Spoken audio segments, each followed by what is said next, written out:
ಇದು ಹಾಗೆ ಅವ್ರು ಸಹಾಯ ಮಾಡ್ತಿದೀವಿ ಅನ್ನೋ ಸೆಂಟಿಮೆಂಟ್ ಅಲ್ಲೇ ನಮ್ ಕೆಲಸ ಸೆಟಲ್ಮೆಂಟ್ ಮಾಡ್ಕೋಬೇಕು. ಇದೆಲ್ಲ ದೇವಸ್ಥಾನದ ಹತ್ರ ಏನಾಯ್ತು ನಾನು ಹೇಳಿ ಕೆಲಸ ಮೇಡಮ್. ಅವ್ರು ನಮ್ಮಂತ ನಾರ್ಮಲ್ ಪರ್ಸನ್ಸ್ ಗೆ ವಿಡಿಯೋ ಕೊಡಲ್ವಂತೆ. ನಾನ್ ಮೀನಲ್ ತಮ್ಮನ್ ಫ್ರೆಂಡ್ ಅಂತ ಹೇಳಿದೆ. ಮೀನಾನೇ ಬಂದ್ ಕೇಳಿದ್ರು, ನಾವ್ ಕೊಟ್ಟಿಲ್ಲ ಅಂದ್ರು.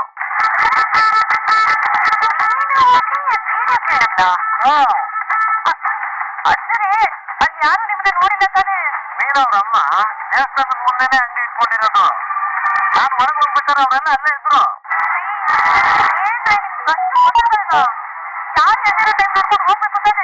ಮೇಡಮ್, ಯಾರು ಇಲ್ದಿರೋ ಟೈಮಲ್ಲಿ ಅಂದ್ರೆ ಮಧ್ಯರಾತ್ರಿನೇ ಹೋಗ್ಬೇಕು. ಆ ಟೈಮಲ್ಲಿ ದೇವಸ್ಥಾನ ಕ್ಲೋಸ್ ಆಗಿರುತ್ತೆ, ಪರವಾಗಿಲ್ವಾ? ಮೇಡಮ್, ನೀವು ಪೊಲೀಸ್ ಹತ್ರ ಹೋಗಿ ಕಂಪ್ಲೇಂಟ್ ಕೊಟ್ಟು ಈ ವಿಡಿಯೋನ ಕಲೆಕ್ಟ್ ಮಾಡ್ಕೊಳ್ಳಿ. ಹಾಗೆ ಅದನ್ನ ನನಗೂ ಕಳಿಸಿ. ಆಮೇಲೆ ನಾನು ಅವ್ನು ಎನ್ನೇ ಇದ್ರು ಎತ್ತಕೊಂಡು ಬರ್ತೇನೆ. ಹಾಗೆ ಇನ್ನೊಂದು ವಿಷಯ, ಆ ಮಂಜನ್ ವಿಡಿಯೋನ ನೀವೇ ರಿಲೀಸ್ ಮಾಡಿರೋದು ಅಂತ ಸೂರ್ಯನ್ ಡೌಟ್ ಬಂದಿದೆ. ಹುಷಾರಾಗಿರಿ. ಸರಿ ಸರಿ, ನಾನು ನೋಡ್ಕೊಳ್ತೇನೆ ಬಿಡಿ. ನೀವು ಓಡಿ ಬರ.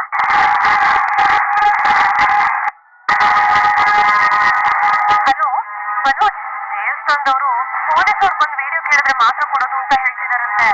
ನಾವು ಸ್ಟೇಷನ್ ಕಂಪ್ಲೇಂಟ್ ಕೊಟ್ಟಿದೀವಲ್ಲ, ಆ ಸ್ಟೇಷನ್ ಹೋಗ್ಬಿಟ್ಟು ವಿಡಿಯೋನ ಕಲೆಕ್ಟ್ ಮಾಡ್ಕೊಡೋ ವ್ಯವಸ್ಥೆ ನೋಡಿ. ಹಾ, ಬಾಯ್.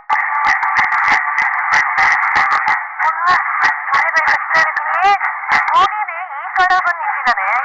ಬೇರೆ ಕಟ್ಟು ಅದಕ್ಕೆ ಅವ್ರಿಗೆ ಇಷ್ಟ ಆಗೋ ಹಾಗೆ ಹೊಟ್ಟೆ ತುಂಬಾ ಊಟ ಆಗ್ಬೇಕು ಅನ್ನೋದು ಇವರ ಆಸೆ.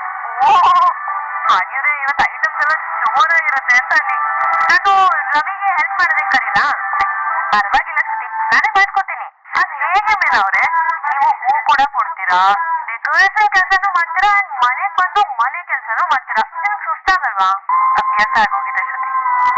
ಮದ್ವೆಗ್ ಮುಂಚೆನೂ ಅಂಗಡಿನ ನಾವೇ ನೋಡ್ಕೋಬೇಕಾಗಿತ್ತು. ಮನೆಗ್ ಬಂದು ಮತ್ತೆ ಜಾಸ್ತಿ. ನಿಜ ಮೀನವ್ರೆ ನೀವ್ ಹೇಳ್ತಿರೋದು. ಬಟ್ ನನ್ ಕೈಲಿ ಇದೆಲ್ಲ ಆಗಲ್ಲಪ್ಪ. ನಾನು 2 hours ಕಂಟಿನ್ಯೂಸ್ಲಿ ಡಬ್ಬಿಂಗ್ ಮಾಡಿದ್ರೆ 1 hour ರೆಸ್ಟ್. ನಮ್ಮಮ್ಮ ಅಂತೂ ನನ್ ಕೈಲಿ ಒಂದ್ ಕೆಲಸ ಮಾಡ್ಬೇಕು, ಕೆಲಸವನ್ನು ಇಟ್ಕೊಂಬೋದಲ್ಲ. ಯಾಕೆ ಯಾಕೆ ಹೋಗಿ ಅವ್ರ ಹತ್ರ ಮಾತಾಡ್ತೀನಿ. ಅಯ್ಯೋ ಶ್ರುತಿ, ಶ್ರುತಿ ಆದ್ರೆ ಬನ್ನಿ ಅತ್ತೆ. ಯಾವಾದ್ರೂ ಮದುವೆಗೆ ಆರ್ಡರ್ ತಗೊಂಡಿದ್ದೇನೆ? ಇಲ್ಲ ಅತ್ತೆ, ಅವ್ರು ಯಾರನ್ನ ಊಟ ಕರ್ಕೊಂಡ್ ಬರ್ತೀನಿ ಅಂತ ಹೇಳಿದ್ರು. ಅವ್ರ ಕಾರ್ನ 3 ದಿನ ಬುಕ್ ಮಾಡಿದಾರಂತೆ, ಅದಕ್ಕೆ. ಇದು ಹೊಸ ಕತೆ ಅಲ್ಲ. ಬೇರೆ ಗಂಡನ್ ಕಾರ್ ಬುಕ್ ಮಾಡಿದ್ರೆ ಕಾರಲ್ಲಿ ಓಡಾಡೋರಿಗೆ ಇದು ಹೊಸ ಕತೆ ಅಲ್ಲ. ಬೇರೆ ಗಂಡನ್ ಕಾರ್ ಬುಕ್ ಮಾಡಿದ್ರೆ ಕಾರಲ್ಲಿ ಓಡಾಡೋರಿಗೆ ಊಟ ಫ್ರೀ ಅಂತ ಆಫರ್ ಏನಾದ್ರು ಕೊಟ್ಟಿದ್ರೆ ಹೇಗೆ? ಅದೆಲ್ಲ ಇಲ್ಲಿ ನಡೆಯಲ್ಲ ಅಂತ ಹೇಳ್ಬಿಡು ನಿನ್ ಗಂಡನಿಗೆ. ಇದು ಶಾಂತಿ ಸಕ್ಕರೆ ಬಂದ್ ಶಾಂತಿ ಮನೆ ಹೋಟೆಲ್ ಅಂತ ಹೇಳ್ಬಿಡು. ಏನ್ ಹೇಳ್ಕೊಡಿದೆ ನಿನ್ ಗಂಡ? ಅತ್ತೆ, ಅವ್ರ ಬಂದ್ರೆ ಕೇಳ್ಬಿಟ್ಟು ಹೇಳ್ತೀನಿ. ಕೊಪ್ಪು ಜಾಸ್ತಿ ಆಗಿದೆ ಕಣೆ ನಿನ್ಗೆ. ಬನ್ನಿ, ಅದ್ಯಾರು ಬರ್ತಾರೋ ನಾನು ನೋಡೇ ಬಿಡ್ತೀನಿ. ನೋಡ್ರಿ ನಿಮ್ ಮಗ ಏನ್ ಮಾಡ್ತಿದ್ದಾನೆ ಅಂತ. ಯಾವ ಮಗನೇ ಕಾಂತಿ, ಇಲ್ಲಿ ಯಾರು ಇಲ್ವಲ್ಲೇ? ನಿನಗೂ ನನ್ ಮಾತು ತಮಾಷೆ ಆಗ್ಬಿಟ್ಟಿದೆಲ್ಲ. ನಿಮ್ ಮುದ್ದಿನ ಮಗ ಸೂರ್ಯನ್ ಬಗ್ಗೆ ಹೇಳ್ತಾ ಇರೋದು. ಅವನು ಕಾರಲ್ಲಿ ಓಡಾಡೋ ಯಾರನ್ನು ಅವ್ನು ಊಟ ಕರ್ಕೊಂಡ್ ಬರ್ತಾ ಇದ್ದಾರಂತೆ. ಅದಕ್ಕೆ ಇವಳು ನನ್ನ ಮನೆಗೆ ಕುತ್ಕೊಂಡು ಅಡಿಗೆ ಮಾಡ್ತಾ ಇದ್ದಾಳೆ ಅವ್ರಿಗೋಸ್ಕರ. ಸೂರ್ಯ ಇದ್ರ ಬಗ್ಗೆ ನನ್ಗೆ ಹೇಳಿದ್ದು ಆಯ್ತು, ನಾನು ಸರಿ ಅಂತ ಒಪ್ಪಿಗೆ ಕೊಟ್ಟಿದ್ದು ಆಯ್ತು. ಅಲ್ಲ, ಇದೇನ್ ಧರ್ಮಚಕ್ರನ ಎಲ್ರಿಗೂ ಊಟ ಹಾಕಕ್ಕೆ ಅಲ್ವೇ ಶಾಂತಿ? ಮನೇಲಿ ಸುಖ ನೆಮ್ಮದಿ ಶಾಂತಿ ನಮ್ಮನ್ನು ಸುಭಿಕ್ಷವಾಗಿರ್ತಾರೆ. ಯಾಕೆ ಇಷ್ಟು ದಿನ ನಮ್ಮನೆ ಸುಭಿಕ್ಷವಾಗಿರ್ಲಿಲ್ವೇನೋ? ಸರಿ ಆಯ್ತು ಬಿಡಿ, ನೀವ್ ಹೇಳ್ತಿದ್ದೀರಾ ತಪ್ಕೋತೀನಿ. ಏನಾದ್ರೂ ಮಾಡ್ಕೊಳ್ಳಿ. ಇನ್ನ ಸ್ಪೆಷಲ್ ಮಾಡ್ತಿದ್ದೀರಾ? ಅಂತ ಪರಿಮಳ ಬರ್ತಾ ಇದೆ ಮನೆ ತುಂಬಾ.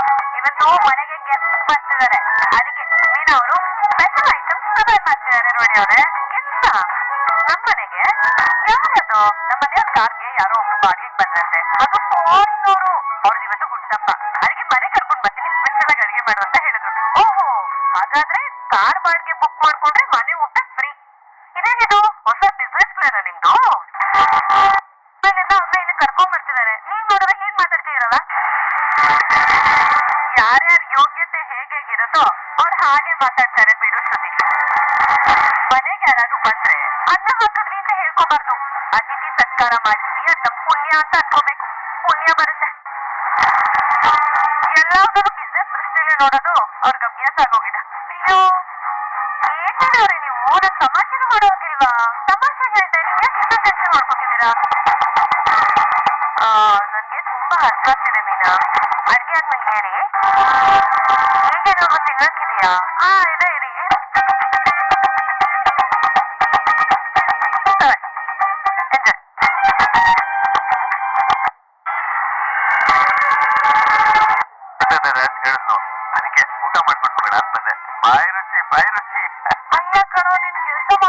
ಹೋಟ್ಲಲ್ಲಿ ಅಲ್ಲಿ ಸಿಗ್ದಿರೋ ಅಡುಗೆ ನಿನಗೆ ಸಿಗುತ್ತಾ? ಅಯ್ಯೋ ಅಮ್ಮ, ಅಲ್ಲಿ ಅಡ್ಗೆ ಇರುತ್ತೆ, ಆದ್ರೆ ಮೀನಾಗೆ ಕೈ ರುಚಿ ಇರಲ್ಲ ನೋಡು.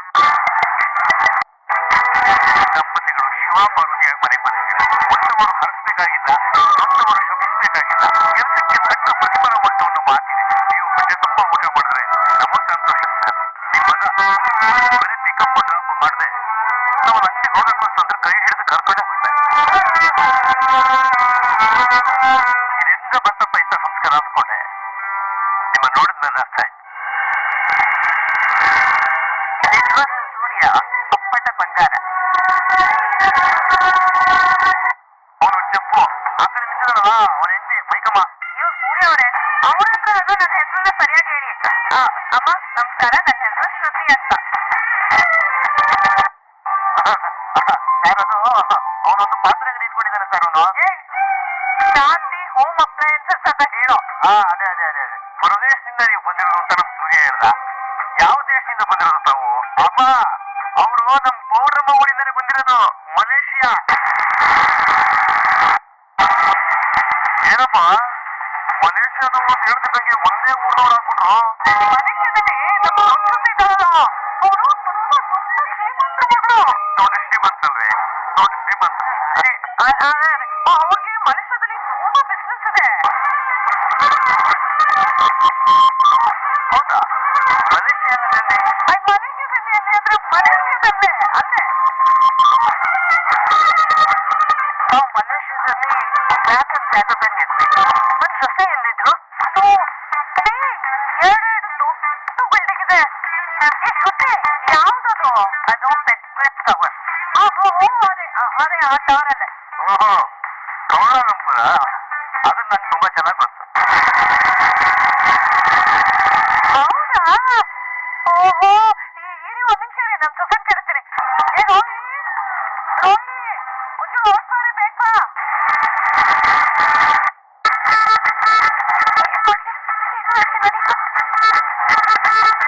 ಅಯ್ಯೋ, ನೀವು ಮಲೇಷ್ಯಾದಿಂದ ಬಂದಿರೋದು ಅಂತ ಅವ್ಳಿಗೇನಾದ್ರು ಗೊತ್ತಾದ್ರೆ ಎಷ್ಟು ಖುಷಿ ಪಟ್ಬಿಡ್ತಾವೆ ನಾವು.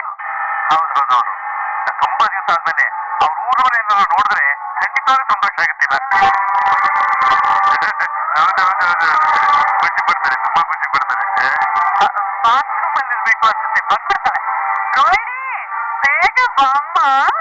ನೀನು ಹೇಳಿದಕ್ಕೆಷ್ಟು ಇವರೇನು ಗೊತ್ತಾಗಿದ್ರೆ ಮನೆಯಿಂದ ಹುಡುಕಾದ್ರು ಹೋಗ್ತಿದ್ದೆ. ಏನ್ ಮಾಡಿ ನಾನೀಗ? ನೀನೇನ್ ಮಾಡ್ಕೊಂಡಿದ್ಯಮ್ಮ? ನಾನು ಡಬ್ಬಿಂಗ್ ಆರ್ಟಿಸ್ಟ್ ಆಗಿದ್ದೀನಿ ಅಂಕಲ್. ಮೀನಾ, ಕುಡಿಯಕ್ಕೆ ಏನಾದ್ರು ತಂದ್ಕೊಡಮ್ಮ. ರೋಡ್ ಇಟ್ಕೊಂಡಿದ್ದೀರಾ? ಇನ್ನೂ ಇಲ್ಲ ಸರ್, ಆದ್ರೆ ಒಳ್ಳೆ ಟ್ರೈ ಮಾಡ್ಬೋದು. ನನಗೂ ಕ್ಯಾಟ್ರಿಂಗ್ ಮುಗಿಸಿದ್ಮೇಲೆ ಮಲೇಷಿಯಲ್ಲಿ ಇಂಟರ್ನ್ ಆಗಿ ವರ್ಕ್ ಮಾಡೋ ಚಾನ್ಸ್ ಸಿಕ್ಕಿತ್ತು ಸರ್. ಹೌದಾ? ರವಿಕಾಂತ್, ನೀನ್ ಹೇಳಲ್ಲ ಮತ್ತೆ. ಆಗ ನಂಗೆ ಅಲ್ಲಿ ಹೋಗೋ ಐಡಿಯಾ ಇರ್ಲಿಲ್ಲ ಕಣ. ರವಿಕಾಂತ್, ನಾವು ಅಲ್ಲಿ ಒಂದು ಹೋಟ್ಲು ಶುರು ಮಾಡ್ಬಿಡೋಣ ಕಣ. ಬಿಸ್ನೆಸ್ ತುಂಬಾ ಚೆನ್ನಾಗಿ ನಡೆಯುತ್ತಂತೆ. ಸಾರ್ಗಲ್ಲಿ ತುಂಬಾ ಜನ ಬಂದಿದ್ದಾರೆ ಅಲ್ವಾ ಸರ್? ಎಸ್. ರೋಹಿಣಿ, ಎಷ್ಟೊತ್ತಮ್ಮ?